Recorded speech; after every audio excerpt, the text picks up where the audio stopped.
जो लोग बातचीत करते हैं लोगों से वो बता पाएंगे बेहतर। लेकिन मैं समझता हूं कि इन शब्दों का इस्तेमाल कहीं होता है, उसको मोदी जी बखूबी जानते हैं और उनके जो मित्र लोग हैं वो बखूबी जानते हैं। मोदी जब एक शब्द को पकड़ते हैं तो उस शब्द पर पूरे दिन बहस होती है। गोदी मीडिया को मौका मिलता है, उनको बताया जाता है कि साहब इस मुद्दे पर आपको बहस करनी है, एक नैरेटिव सेट किया जाता है और उसके चलते जो जनता से जुड़े हुए मुद्दे हैं, असली मुद्दे हैं, वो मुद्दे कहीं पीछे छूटने लगते हैं। और चुनाव गुजरात में हो लेकिन पूरे हिंदुस्तान को बताया जाने लगता है कि साहब देखिए मोदी जी को उन्होंने ऐसा कह दिया था इसलिए ये पार्टी चुनाव हार गई, या आरएसएस को आपने ऐसे कहा इसलिए बीजेपी चुनाव जीत गए। ये दरअसल एक नैरेटिव है और नैरेटिव वो इसलिए है कि आप नरेंद्र मोदी को कभी हिट ना करें, उनकी जो ब्रांडिंग है उस पर सवाल खड़ा ना हो। माने मोदी जी, अभी जो धनंजय जी कह रहे थे ना कि उनमें अहंकार है और कहां नहीं दिखता है, वो पूछ रहे थे। मोदी जी बिना बुलाए पाकिस्तान चले जाएं, नवाज शरीफ की मां के पैर छू लें, डोनाल्ड ट्रंप के यहां पे पूरी सभा करवाएं, गरीबों की झोपड़ियों को ढकवा दें, या चीनी राष्ट्रपति के सामने जिस तरह से वो खड़े हुए थे हाथ बांधकर, बाद में चीनी सेना की जो घुसपैठ है उस पर वो खामोश हो जाए। 50 ऐसे उदाहरण आपको मिलेंगे। तक्षशिला उन्होंने बिहार में बता दी, नाले के गैस से चाय बनवा दी, बादलों के बीच से लड़ाकू विमान गुजार दिया, रडार ने नहीं पकड़ पाया। तो ये जो मोदी जी ने किया है, नानक को, कबीर को और आपके रामानंद को एक साथ उन्होंने दिखा दिया। ये जो अद्भुत ज्ञान है, इस ज्ञान को लेकर के आप टिप्पणी ना करें। ये इसलिए कि नहीं साहब मोदी जी को तो नहीं, और जब जब आप मोदी जी पर प्रहार करेंगे तो उसका रिजल्ट ऐसा होगा। ये नैरेटिव है और यही नैरेटिव आरएसएस के लिए। साहब आरएसएस पर तो सवाल नहीं उठाएंगे, क्यों नहीं उठाएंगे? सावरकर पर सवाल क्यों नहीं होगा? 42 के भारत छोड़ो आंदोलन में जब पूरा देश करो मरो के साथ युद्ध के मैदान में था, उस समय ये अंग्रेजों की दलाली कर रहे थे। श्यामा प्रसाद मुखर्जी खड़े होकर के सेना में भर्तियां करवा रहे थे, सावरकर पेंशन ले रहे थे। ये सवाल नहीं होगा क्या? या मोदी जी ने जो किया ये सवाल नहीं होगा क्या?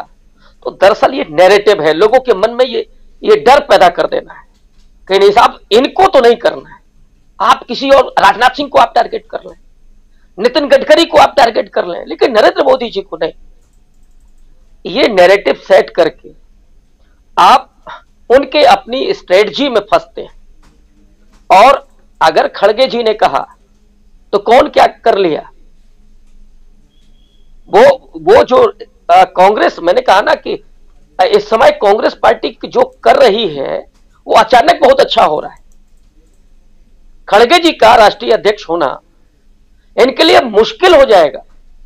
वो कांग्रेस पार्टी जिसने आप दूसरी बार अपना राष्ट्रीय अध्यक्ष बनाया दलित को आजादी के बाद, 5-5 उसने मुख्यमंत्री दिए दलित, और बीजेपी कितने राज्यों में सत्ता में है, कब से सत्ता में है, उसने कोई दलित क्या मुख्यमंत्री दिया? एक राष्ट्रीय अध्यक्ष बनाया बंगारू लक्ष्मण, और कुछ लोग आरोप लगाते हैं कि एक षड्यंत्र के जरिए 2 लाख रुपए की रिश्वत या कितने की रिश्वत थी, शायद ऐसी कुछ लाखों में थी। एक राष्ट्रीय अध्यक्ष इस तरह की रिश्वत लेगा, उसको फंसा करके बेइज्जत करके वो आपने बाहर कर दिया, और अभी तक कोई आपको राष्ट्रीय अध्यक्ष नहीं मिला। आरएसएस को कोई सरसंघ चालक, कोई दलित नहीं मिलता है। ये दरअसल पूरी वो रणनीति है कि जिसके जरिए आपको शिकंजा कसे रहना है, आप पर सवाल ना हो। इसलिए ऐसा नैरेटिव खड़ा किया जाता है और इन शब्दों को दिया जाता है बाकायदा कि आज गोदी मीडिया पर क्या चलेगा। अब तो एनडीटीवी भी चला गया ना साहब, जो थोड़ा बहुत सवाल करता था। अब तो अडानी जी के वो भी चरणों पर है और वही वहां पे भी होगा।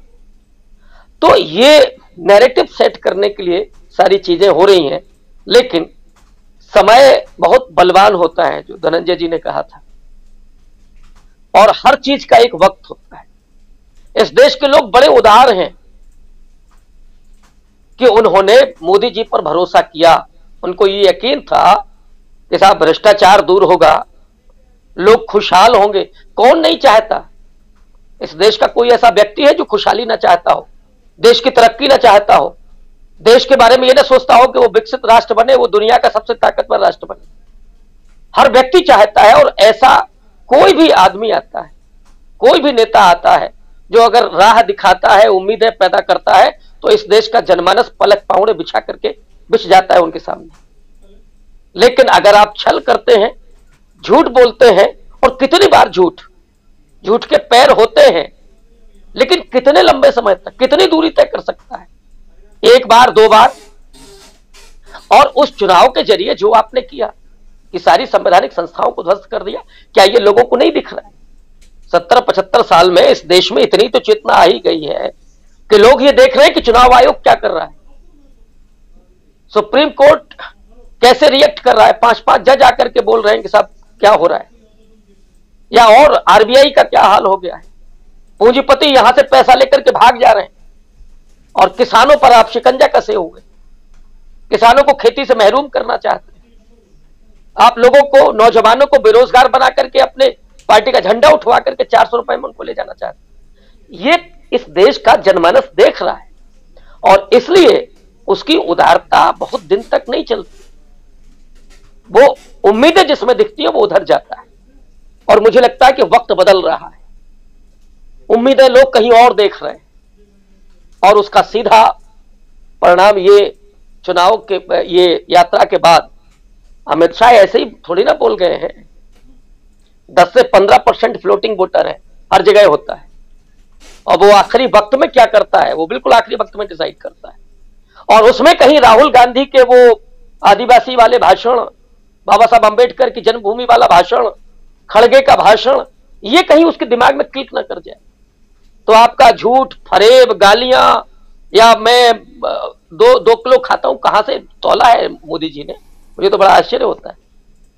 ये सब उस समय लोग अगर परख गए तो जो धनंजय जी कह रहे हैं वो उसमें कोई आश्चर्य नहीं होगा। जनता का मूड कब बदल जाए। आप 27 साल रहे हो, 57 साल रहे हो। कांग्रेस पार्टी भी एक जमाने में अपराजय हुआ करती थी, लेकिन उसको भी आईना दिखाया इसी देश की जनता ने। तो यहां कोई भी ऐसा नहीं है कि जो अपराजय हो। जनता जब बदलती है, जब पलटती है, तो जो देती है, माने जिसको कहा जाता है कि देता है छप्पर फाड़ के देता है, और लेता है तो फिर खाल खींच लेता है, तो कहीं ऐसा ना हो, ये आने वाले वक्त में पता लगेगा। जी जी बिल्कुल। प्रेम कुमार जी, आपको भी लगता है क्या वक्त बदल रहा है, सियासत बदल रही है?